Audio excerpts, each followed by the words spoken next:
Indeed, temperature can affect solubility. Let's look at some examples. I'm going to show you these examples by way of a graph. On the x-coordinate, we have temperature all the way from 0 to 100 degrees Celsius. And on the y-coordinate, we have solubility, given in units of grams per 100 milliliters of water. And look at these curves. How do we interpret these curves? Let's start out with the one up on top. This is sodium nitrate.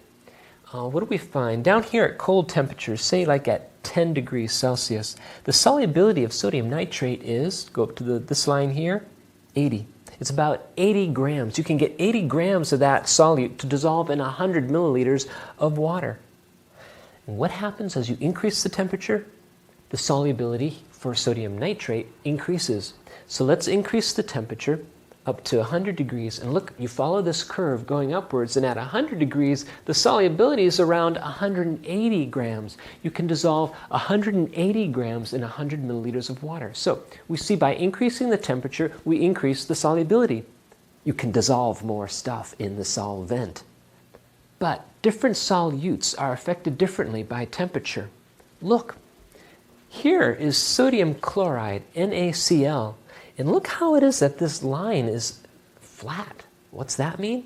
Let's start out at 10 degrees Celsius. The solubility of sodium chloride is about 38 grams per 100 milliliters. You increase the temperature, you expect that the solubility would increase? Well, let's look at the data.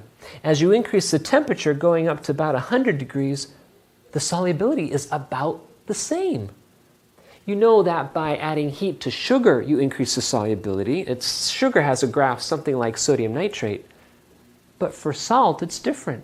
For salt, the solubility does not change very much relative to the temperature. Increase the temperature, the solubility is about the same.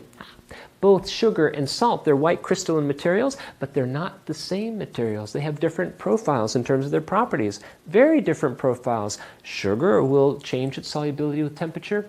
Sodium chloride will not. Now, what if we had a solution of sodium nitrate at a very warm temperature? We would have a lot of the solute dissolved. What if we let that solution cool down, and so that the solubility decreased? What would happen? Let's look here. We have a saturated solution of sodium nitrate at 100 degrees Celsius. And that means we can have 180 grams of sodium nitrate dissolved in that 100 milliliters of water. If we were to take this off the hot plate and let it cool down, the solubility would decrease. And you know what? You're going to have more solute dissolved than you're supposed to. Well, what will happen is some of the solute will come out of solution. As you drop the temperature, say, to 20 degrees Celsius, you move to a lower solubility, 87 grams per 100 milliliters of water. And what happens to the difference? We started with 180 grams dissolved, and now we have only 87 grams dissolved. What's the difference? 93. What happened to the 93 grams? The 93 grams is right here. It came out of solution. 93 grams of sodium nitrate precipitates out of solution. What do we mean by precipitate? You know, when it's really humid and it rains, they'll say there's precipitation. What's happening is the water vapor is coming out of solution, it's coming out of the atmospheric solution, forming raindrops. And so thus we have the term precipitation. And the material that forms on the bottom here we call the precipitate. Now, we find the solubilities of gases is also dependent upon temperature. It goes like this. You increase the temperature of the solvent, and the solubility of the gas decreases. Why? Hey, at higher temperatures, the gas molecules are moving faster. They have more kinetic energy. Kinetic energy to come out and leave the solution. You can think of it like that. So increase the temperature, you're going to decrease the solubility of a gas dissolved in water. Oxygen is much more soluble in cold water than it is in warmer water. You can also change the solvent. You can take a gas and dissolve it not in water, but something exotic like perfluorocarbons. And you can get great percentages of oxygen dissolved in perfluorocarbons, and you can read about some very interesting applications there in the textbook and on the website. For now, actually, I have a demonstration I'd like to show you whereby we're going to take a solute and change its solubility by changing the nature of the solvent. Check this one out. What we got here is calcium acetate. And we're going to look at the solubility of calcium acetate in water. Well, it turns out the solubility of calcium acetate in water is pretty good. What I would need to do is get some of the calcium acetate and dissolve it in the water right here. And if I wanted to make a saturated solution, I would keep adding calcium acetate, more and more calcium acetate. How would I know when I end up with a saturated solution?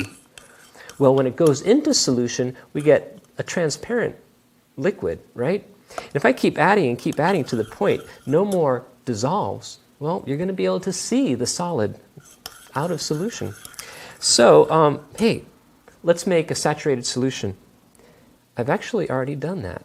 Here we have a saturated solution of calcium acetate in water. Now what I'm going to do is I'm going to take this calcium acetate, just a tiny little bit, and put it into a second beaker, this beaker right down here. Okay, here we go. How much? About that much. And so we have calcium acetate in water right here. Now we know calcium acetate has good solubility in water, but what about another solvent? I got a second solvent here. This solvent is ethanol. I'm going to add the ethanol to the saturated solution of calcium acetate. You know what we're doing here effectively is we're changing the nature of the solvent. Hey, calcium acetate may be nicely soluble in water, but what about the ethanol? Let's check this out.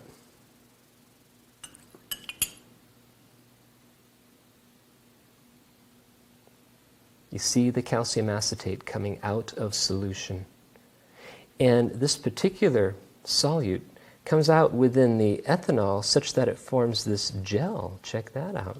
I can even turn it upside down. Ooh, got that? Now, you know that the calcium acetate is not very soluble in the ethanol. And we saw that. But we still have ethanol in there, don't we? And what do you know about ethanol? Turns out ethanol can burn. It's combustible. So I'm going to put this over to the other side of the table right here, and I'm going to light it. What do we have here? This is otherwise known as canned heat. Sometimes goes by the name of sterno, the trade name of sterno.